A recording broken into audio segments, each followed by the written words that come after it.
Okay. What's strange is I don't have a monitor.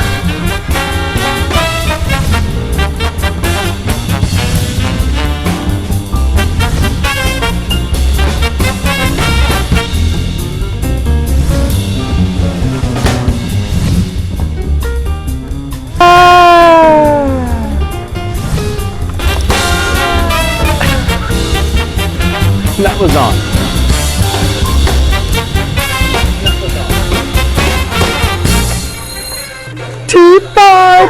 T5!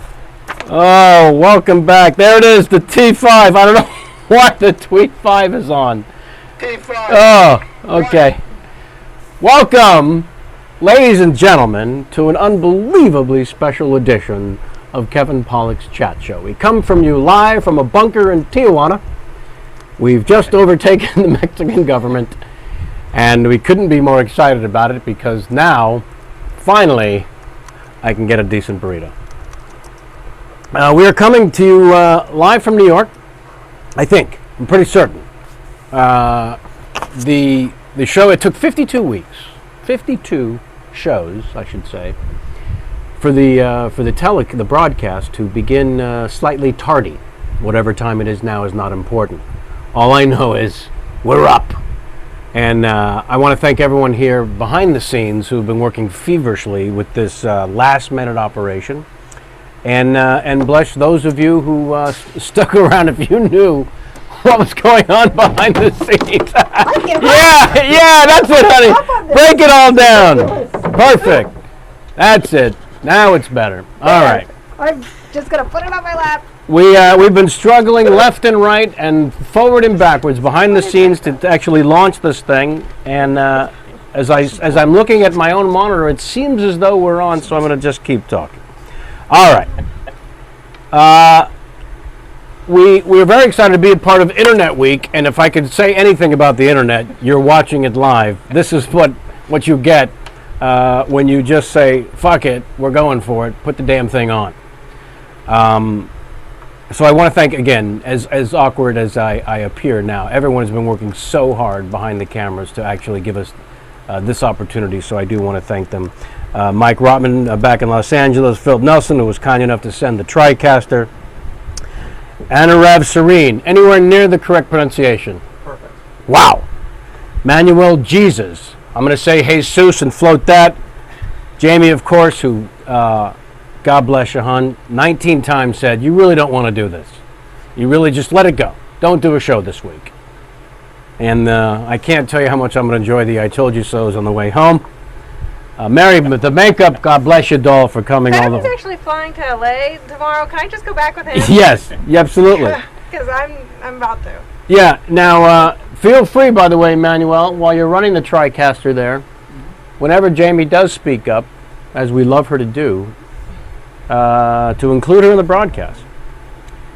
We have just a crew that we've not worked with before, so I'm going to just be directing the show from on camera.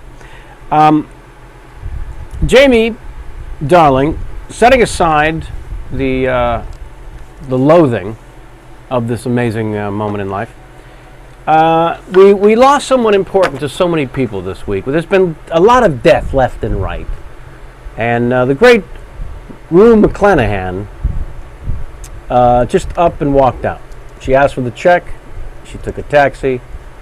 You have something you can share with us regarding your own family history and Ms. McClanahan? Yes, right. I love her because not only was I, of course, a Golden Girls fan, but I am a huge Mama's Family fan. It's a little closeted. But I grew up watching that with my aunt quite a bit. And she was Aunt Fran on the Mama's Family. And I spent a lot of time with my aunt because my mom was a career woman, so I was with my aunt a lot. So she would, she was a housewife and she liked her stories. She liked to watch her stories during the day. And then, the commercials during that time were always like geared towards women. It was always, cleaning products or, how to TV dinners, what have you. And my aunt would get really up in arms that Rue McClanahan would... it's really distracting that you're like fixing the camera. No, you got to keep going, hon. This is what we're doing here. You just got to keep going. My aunt would get really up in arms that Rue McClanahan did a commercial for like a toilet bowl cleaning product because she was like, oh, she's never cleaned a toilet in her life. This is absurd. That's what it was. This? That's what it was. Woman never cleaned a toilet bowl in her life. She'd get really upset that this was the spokeswoman. Tell us a little more about the grandma, because this is one of my favorite characters, honestly, from the family. My aunt? Your aunt. My Aunt Mary? Yeah. Are you confusing her with my grandmother? Yeah, clearly. Because I think you wanted me to tell a story about my racist grandmother. Yeah, well, you know what? We'll finish with Mary, I think. All right, so God bless Rue and her family. And I'm sure Federman has a wonderful story about Gary Coleman he can share. We're here for the Internet Week. As I mentioned, there's going to be a big thing on Wednesday that I'm hosting for Digitas. And so check out their website in terms of following those live goings-on. I don't want to waste any more time, as we normally do at the top of the show, with an alleged fireside chat. I want to get right to the show because we're sweating to death. Because it's also, yeah, thank you, it's 117 degrees. For some of us, and by that I mean the Jews who wandered the desert for many years with a matzah and a comb, the temperature is fine. But we have a few Italians on board, and no, I'm sweating like a beast. All right, my first guest, who will also magically morph into the Levine position on the chat show as we've come to know it. I knew from stand-up comedy from many moons ago, and has since then become a best-selling author and so much more. Let's get right to it, if we may, please, Mr. Wayne Federman. Thank you, sir. Thank Now, you. since your days in public access television, Yeah.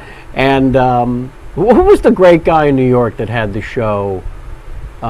He probably still is on the air. In New York? Older guy. It was kind of a public access, I want to say. The only guy I remember was that Goldstein guy from Hustler. Yeah. Remember he had like a show where Yeah. That was the first time I ever saw like the breasts. I think they on did television. it. The one I'm thinking of, What was his name? I Luke think Goldstein? Billy might have done. Al Goldstein. Al Goldstein. Yeah. Screw. Yeah, Screw Magazine. Oh, it was Screw. So It was absolutely Screw Magazine. But he did have a show, right? Yeah. Yeah, that And what channel was that on? I'm going to say 13 just to finish it. That's all right. Let's keep going. No, because I think 13 is public television. Yeah. It wasn't 13. no, it wasn't. It was like Channel R. It was something else. But who was the guy who thought he invented the talk show years ago? And I think Right, Bill, I don't know this guy. Billy did I him don't on know. Saturday Night Live Who did? as a sketch. Billy Crystal did him as a sketch. I'm so nice. Joe Franklin. Yes, Joe Franklin. Oh, Thank you. That's not public access. That's No, it was local television. Right. Yeah, but he thought he Can we thought. play it back? No, You said no. Public access. I was thinking did. of something I completely definitely different. said public access. Joe Franklin. Yeah. I would have known right away. Yeah. Yes. I did his show. So since your days on Joe Franklin. yeah, which already makes this. Right. Yeah. So anyway, you did Joe Franklin. Yeah. All right. Early on. So sorry And then about that. I did a radio show with Joey Adams. Mm, You know who that is? I'm going to need to know a little bit more. Okay, Joey Adams was a comedian. Sure. Yes, and he wrote kind of an interesting book about the history of the Friars, but he had this radio show where he'd bring on young comics, and like I think I did with Sandy Barron or one of the like Catskill guys, and he would just read jokes Right. from his joke book. Oh my God. No, like what's happening right here would not be happening. There would be a piece of paper just like this, and he would just read the joke, and then he'd go, now you say something from here. That was the interview. It was not. That's beautiful. Yeah, that was Joey Adams. And how did his you- wife became the gossip columnist. Yes, of course.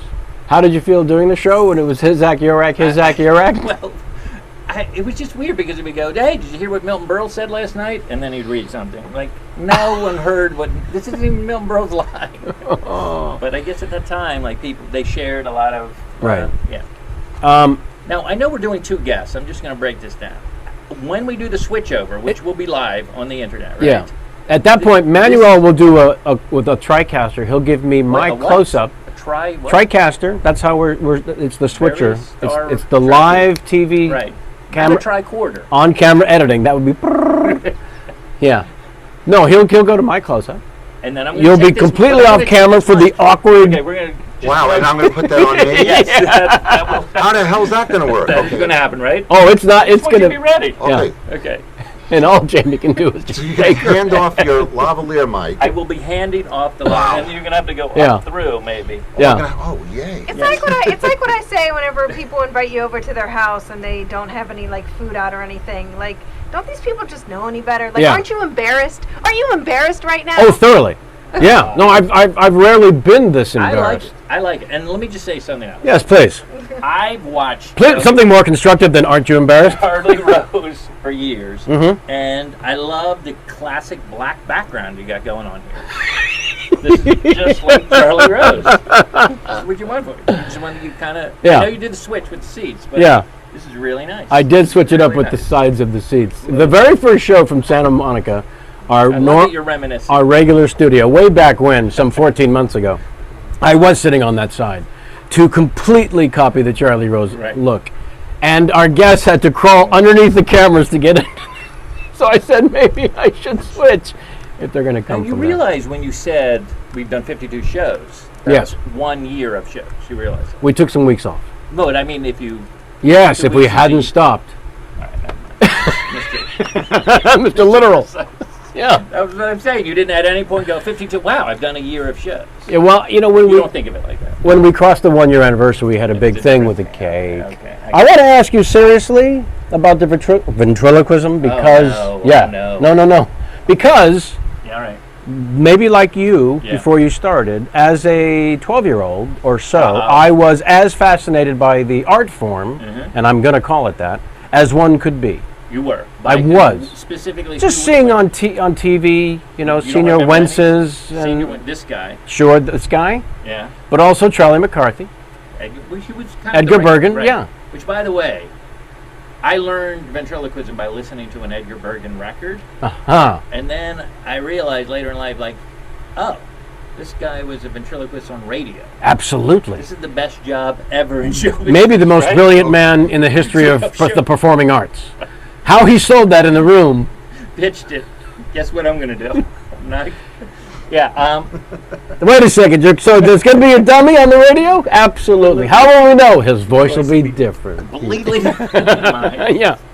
And you know what? No one will see the movement of the mouth and the lips and the thing. Hmm. All right, so you're listening to the radio. How, right? That came from Los Angeles, by the way. You're talking about the cup? Yeah. These are the cups we use on the show normally. You got a cup? Oh, look, a cup. Could we bring in some more water, please? Thank Right you. away. God, that's a fresh one. No one touched it. I don't know. I Sure. just, Fresh one, too. this is to tell you the truth. Like, at the time, I think, I don't know exactly our ages. I'm 50. Sure. So, at the time, like, there wasn't a lot. I didn't see a lot of stand-ups when I was a kid, like, before I was 6 years old. And I heard them on records. Sure, like absolutely. Cosby and that kind of No, stuff. I had Martin Mull on the show last Sunday, and I talked about that very thing for You did. a good 15 minutes, just in terms of that's how you found out who was funny. Right. You played this Yeah, record yeah, on yeah. your parents' furniture Yeah, called yeah. a hi-fi. Excellent. Compare that now to the Nano. Right. And that's how you found out who comedians were. I mean, you saw them on Ed Sullivan and on The Tonight I Show, but wasn't- not when you're 6, not Yeah, when I you're... wasn't allowed to stay up to watch Ed Sullivan. Exactly. So I know Ed Sullivan, except like when the Beatles were on, they let me watch the beginning part of that. So You were that's- not allowed to stay up at 8 o'clock. No. Maybe we should skip the ventriloquism and go Go right... to my parents. I know they were crazy. It was like really bad. It was really bad. So I have no Off to bed at 8 o'clock. yeah, it was like it might even have been 7:30. It was like it was a big thing. Oh, don't say it might have been. I think you know exactly what time it was. No, because I know it was because I was like the youngest of kids, so they staggered the bedtimes. So it was very unfair. I'm gonna start. The Von Trapps did this also, by the way. No, they all went to. You can bring that in. It's They fine. all Who went cares to. if it's Yeah, going? nobody cares. Bring right in. Don't even get right in you, there. thank Get you. right. Block his light too. Right over there. So anyway, I didn't. That's how I knew from stand up. And then I kind of like when I saw like maybe Earl or somebody on the telethon do like a stand up set. I was like, wow, that's funny. I'm like a funny kid in school, you know. Why can't I do that? But I was like kind of like nervous about it because there wasn't. So I thought ventriloquism might be an easier way to get into it. You could kind of hide behind. Let me tell you how it all ended. Please. I have it on my resume. I'm in New York. I'm not that good at ventriloquist. I'm an Edgar Bergen style ventriloquist. Mm-hmm. Go to a commercial audition Uh-huh. for ventriloquists, and then I'm in the room with about 30 other ventriloquists. Oh my God. And then I realized That scene has to be in a movie. Has that not been done? no, that's not been, this is like a subset of humanity. The ventriloquist. So it's just. And how about this? All the dummies are checking each other They're out. all the dummies are dying. Like heads are off. People are literally like putting like Vaseline on the eyes so the eyes glisten. Like and they're doing the let me out of the case. No, you don't. You know they're doing the whole thing. So it's like okay, I can't be. And that was it. And that was Buford's last day. Did you literally walk out of the room? No, I did the audition. You had to. Stick-to-itiveness. And then I just. That's rule of the day here, by the way. It's the stick-to-itiveness. And that was it. That was it. I mean, it was just. Put the dummy down. I had to put the dummy down. Yeah. Like you want to do comedy, you got to go to the improv and do stand-up. And is that literally what happened next? Kind of. I mean, how long is it between that life-altering experience and... well, I always knew I was going to do stand-up eventually. It was just like, ventriloquism just seemed like a fun way to do it. Right. And I just kind of, unfortunately, like at the very beginning, I would take like old Rowan and Martin routines and adapt them for any kind of two-man thing. They were very easy to adapt, and nobody knew those old bits. Right. So I did that for Buford. That was his name. That was the... And then I later got into. I had a pretty good career doing commercials for a number of years. But I was telling the kids over there, they're not there right now, I'm pointing to nothing. But that you know what you look like when you go in commercial auditions because they cast by type. So there's 16 of you in the room. Yeah, you're like, oh, I'm not a good-looking person. Like I don't care what that girl said to me. Like I'm not. I'm a goofy-looking dude. Like look at these guys. Like Eddie Deason is right there. Eddie Deason, who you just met at Food Court of the Future. Eddie Deason. Yes, because he was in Greece. In Greece. Yes, of course. Yeah. So I'm like, okay, I know. I get it now. You're going up against Eddie Deason, Yeah, so that was who it. watches this show religiously. He does. Yes. I actually did a autograph signing festival. Have you ever been to one of those? No, sir. Please tell me. How to describe them? People pay like $10, and there's tables and tables of celebrities. Who's on either side of you? Well, it was like Eddie Deason brought me in. Sure. So he grandfathered you in? He was on the left, and then I think it was like I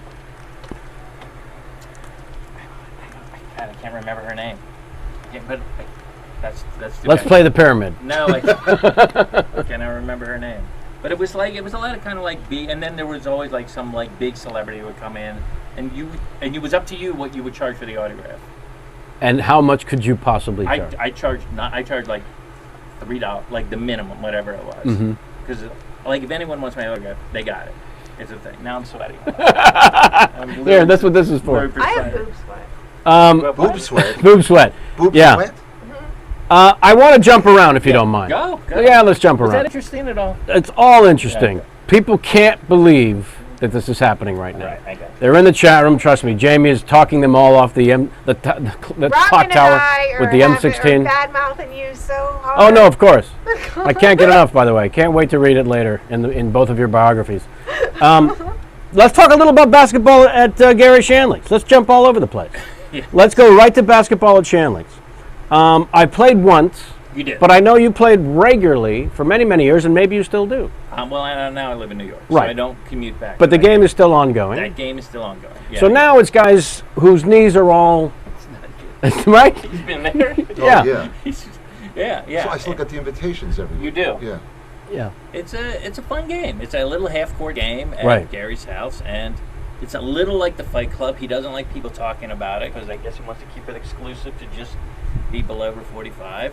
And once in a while, like some Every now and then, Warren Beatty plays. yeah, something like that. Weird. Can you give me just I one will give you surreal? One day on my team was Sarah Silverman, Brad Pitt, and myself. Were the three. Worst possible. Talk about your autograph tables. That's where you want to be. That's a sandwich, So right there. So it's every once in a while like that. But again, I don't want to get kicked out of the game by revealing too much. Too late. It's that. Gary also watching live. Kid doesn't miss a show. So he's good. Gary's actually pretty good, surprisingly, because he seems like he would be. Did you play ball in school? No, this is the thing. You just couldn't make my high school basketball team. And you were already well over 6 feet. I was overseas. It was very. As a matter of fact, I often wonder if I would have gone into like debate and drama and stuff like that if I had been playing sports. Could not make that team, and it was devastating. I mean, you have that same thing. You were an all conference athlete, right? You know what? I don't even know where you grew up. Jersey, right? San Jose, California is where I was raised. San Francisco is where I was born. And then I moved back to the city when I was about 20 to pursue the stand-up comedy. So all West Coast. All West Coast. Oh, yeah, California born and raised. do have Everyone that kind of thinks I'm yeah. from the East Coast. Yeah, why is that? It's an attitude thing. Because you're annoying. That's it. It is the annoying factor. And no one ever guessed you're from the West Coast. No, not a single person. But they had so much money in schools when I was coming up that even for someone my height in high school... Wait. I have to stop. Sure. No such word. Height is not a word. Yeah, you're right. Thank you. Thank you for that. I'm going to put that one. That's one. I know you're not supposed to interrupt the host. No. That is the time to interrupt the host because every now and then, because that's in English. That's. I'm sorry. Maybe you weren't informed or hadn't watched enough of the other shows. The entire show does not have to be in English. Oh, I'm sorry. Yeah, it can be in West Coast Jew English. My height. No, in my height there was and weights. Yeah. There was exactly a C and D basketball, and the letters simply referred to height restrictions only. Yeah. So someone 5'4", such as myself in high school, could play as competitively and travel around the school bus and play the same schools that the varsity team played. Right. So I had that incredible experience thanks to the school athletic system. Have you played at the Shanley? I have played at Shanley. Shanley. That one time? No. Once was good. Okay. Yeah. I saw what I was up against. But I want to segue so awkwardly, if I may, Do it. to Maravich. Because the reason I was asking if you played ball, you've now co-authored this book that has become a bestseller. Sports bestseller, yeah. Yeah. About Pistol Pete Maravich, who, for people our age, of course, was a revelation through college into the pros. And then I noticed you were saying in your dossier, in the research we found, that you were talking about the expectations based on his college career. Yeah. Were not necessarily paid off in terms of championships and what have you in his professional career, not by a long shot. But speak a little bit, if you wouldn't mind, to this awkward. Do we really need it if we wouldn't mind? We Sorry, don't. I'm doing the correct. Just write that down. Speak if you will, if you don't mind. I do mind speaking on a chat show. Why would that be a problem? Yeah. If I haven't offended you, please address the topic Okay, good. that I've put forth. About the expectation. Well, Yeah. the Pete Maravich story, the reason I was involved with the book at all is my favorite sports story of all time. Because it's not the usual sports story, which is kid, tough upbringing, wins a championship, runs off, obstacles, and then, oh my God, they're cheering at the end. You've seen Hoosiers. Sure. Or even Rocky. I mean, I know he loses the fight, but there is a certain... Pete Maravich is this insanely ahead of his time, Harlem Globetrotter-esque basketball player who scores 44 points a game in college and spends his whole childhood every day practicing basketball, giving up everything. Right.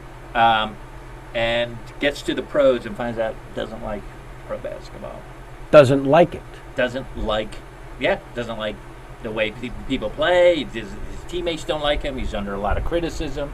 There's these crazy expectations. The management, people get him so they can build new buildings because everyone wants to see this kid. Right. And it turns he wants to quit right away. Wow. I quote from his first year in the pros. And then, so he goes through, the only people that really like him as a fan are the fans. Right. The only people that like this guy are, like, fans and then he has this star-crossed, like, relationship with basketball. Has some great game, doesn't come near a championship. Right. And quits. The next year, the team wins a championship, so he has that.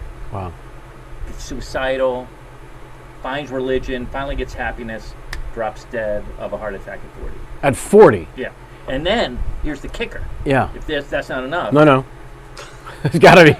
In fact, if there's not a bigger kicker, we're in trouble. Well, that wasn't enough, I guess. If you wouldn't mind. Yeah, I'm doing. Give us the kicker. If you don't mind. The no valve. Yeah, born with half a heart, basically. You're right. No left ventricle. No left ventricle valve. Right. to his heart. Yeah.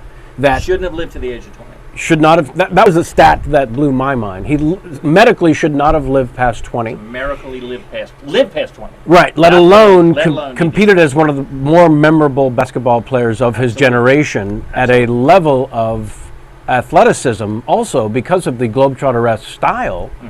This is not a guy who was phoning it in No. ever. No.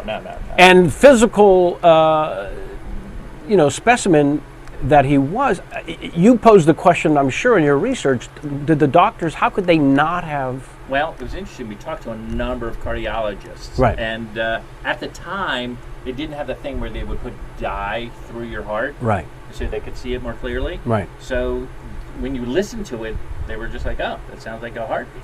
In the EKG test, showed nothing. Nothing. And he had to get a physical when he went to Atlanta, when he went to New Orleans, and even at the end of his career, when he went to Boston, he played with the Celtics for 1 year or half a year. He got an insane physical for there and with the Philadelphia 76ers, who also wanted to sign him. And by insane... And both of those, by insane, I mean full. By insane physical... I'm going to put that next to heights. I know. If you don't mind. You're right. It's 1-2. For those keeping score down. Congratulations. Remember Steve Allen one? Yes. Yeah.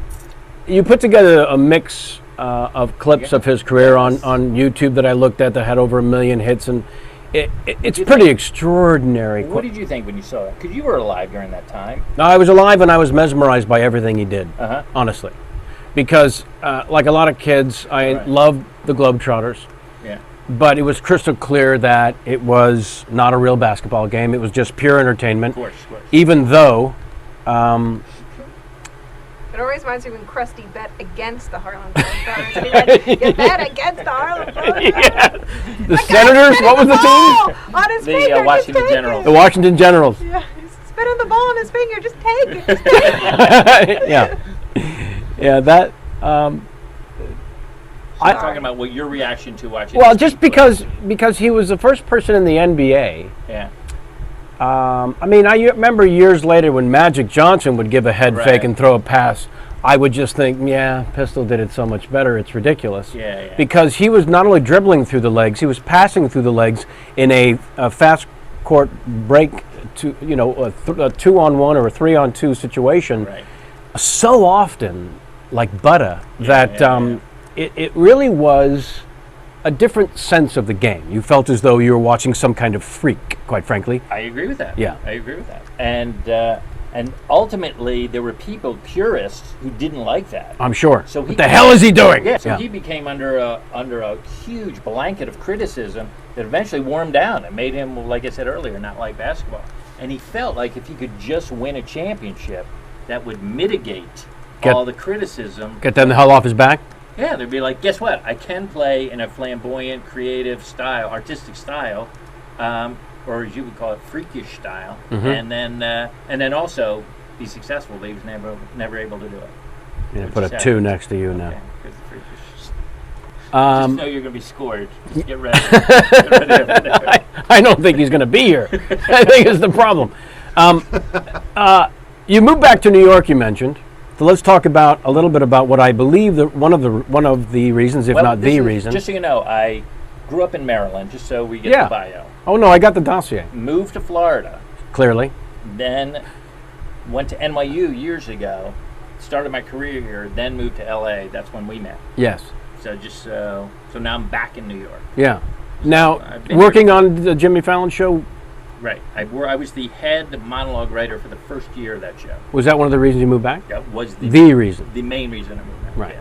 Because I wanted to work in that building. Like I am a huge comedy nerd kind of. So that's where the Texaco Star Theater was done from 48 to 53. That's where Johnny Carson did his Tonight Show from 62 to 72. So it's like a very historic studio 6B. So I was like, oh, get to work in 6B, work with Jimmy Fallon. And the idea of starting a show really appealed to me. Right. The idea of getting up every day and working on monologue jokes. I knew I could do a year. I'm not sure I could imagine anything more difficult in terms of specifics and the area of opportunity, which is it's all about topical. It's all about that day only. Right. Maybe yesterday, a little bit left over. Yeah, if it was a big of a thing, enough, No, you're right. So you lasted a year, and could you ever fathom doing it again? Just being the head writer for a monologue. Maybe. Who knows? But I didn't like the Groundhog Day aspect of it. Like, oh, this seems exactly like yesterday. Yeah. And also, I don't know about you, but I'm like, my creativity is very like, it comes, I let it marinate, I work around it. What's the height of your? At the height of my abilities, I just like the comedy on demand early on is just a little away from my sensibility. Yeah. I never understood how Seinfeld sat down, allegedly. Oh, every day. Every day, at a very specific time, and Yeah. I've been writing my act on stage now for the last 15 years. Yeah. Of course, it shows. Yeah. It certainly shows. It's an insult. And It's an insult. and if I may, before our what certainly will be a historical transition Yeah. between you and Alan sitting in that seat, Federman and Out. I need to know a little bit of history. Okay, Federman and Out is, for some reason, and I think it's because of my acting chops are so strong, and my on-screen presence is so dynamic Right. that an entire feature cannot have me in anything more than one scene. Anything more than one scene. It's just too distracting for everyone. It would be like a flash from a nuclear. Why is explosion. Will Ferrell in the way? Is what people would be What's the saying. plot? What's going on here? Why am I hearing music? You've been in several films, I've been but in what a you're lot of saying movies. is I'm always in one. Like, have you ever seen the movie Legally Blonde? sure. I'm in one scene of that movie. Federman and Out. Federman and Out. You ever see 40-Year-Old Virgin? Yes. Federman and Out. Federman and Knocked Out. Up? Federman Out. Funny people? Federman Out. Did someone coin the phrase other than you? No, that was just me trying to promote myself. And brand. You gave The yourself fact that I can't. a moniker not too dissimilar from Madonna Material Girl, really. She decided that was going to be her nickname for a while. I gotcha. The Material Girl. Yeah, so that's it's. To tell you the truth, I'm thrilled with it. I really like it. I love Step Brothers? the amount of team pride that you take in it. Seriously. Tell me what that means. The team pride? Yeah, I don't know what to mean. Because you didn't I'm play a- basketball. Yeah, I did. But you're an individual. I'm an individual. And there's no I in team. There's a, No, I love the home team pride aspect of you're rooting for the team, in this case you, in the given situation and the restraints that have been laid at you in the film world, Right. which is you get one scene to completely and utterly crush it. I love the leaning into it aspect yeah. of the moniker. Well, Federman and Out. That's my thing. That's what I do. And do you just give them one take when you're on set? No. No, that's all you got. That's all I got. No. Because that, for story-wise, if I may punch it up just a little, That's what I should be doing. you should be. Do one take and then walk. You should do one and then take. get in the limo and drive away. Don't even ask for a trailer. That's right. No, unfortunately, it's not. But that would be better. I'll lie in the future. All right. Make the story better. Is that what you want? That is what I want. All right. Yeah, and when we come back here 2 weeks from now, no. Wayne, I unfortunately, I know it's what's time happening. for the transition. Oh boy. I'm going Yeah. to do this. Yeah. So, are you So- going to talk? Manuel, if you want to cut to my camera, I will address our audience at home and see how they're doing and check in with them as Wayne and Alan pass the baton. I want to thank Wayne, Under the Gun, for moving into the Levine post.